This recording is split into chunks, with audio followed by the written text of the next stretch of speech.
আসসালামু আলাইকুম। ঈদের ঘোরাঘুরিতে আর সময় হয়ে ওঠে নাই। এটা ছিল ঈদের ৩য় দিন আমার বাবার বাসায় দাওয়াত। আমার আত্মীয়স্বজন, আমার শ্বশুরবাড়ি, আমার ননদের শ্বশুরবাড়ি, আমার চাচা জ্যাঠা, খালা খালু, মামা মামি সবাইকে নিয়ে একটা আয়োজন করেছিল আমার বাবা। দেখতেই পাচ্ছেন এই খাসিটা আমাদের বাসায় যাকে বলে ঘরে পালা খাসি, সেটা জবাই করা হয়েছিল।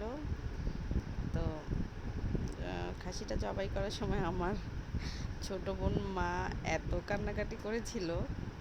আসলে এরকম হয়, একটা যত্ন করা জিনিস প্রতি একটা মায়ার জন্ম নেয়।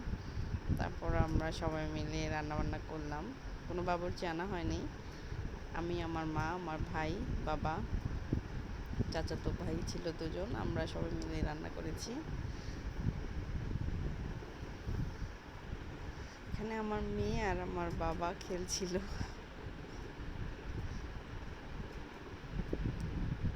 তারপর যেহেতু রান্নাবান্না শেষ, এখন খাওয়াবে কীভাবে, তখন আমরা চিন্তা করলাম যেহেতু অনেক মানুষ, প্রায় 60-70 জন,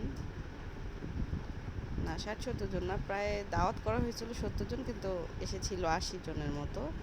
তো আমরা আমাদের আঙিনায় খাওয়ানোর ব্যবস্থা করি। আলহামদুলিল্লাহ সব ভালোভাবে মিটেছিল। তারপর খাওয়া দাওয়া শেষে আমরা আঙিনায় বসে গল্প করছিলাম। আসসালামু আলাইকুম, ভালো থাকবেন।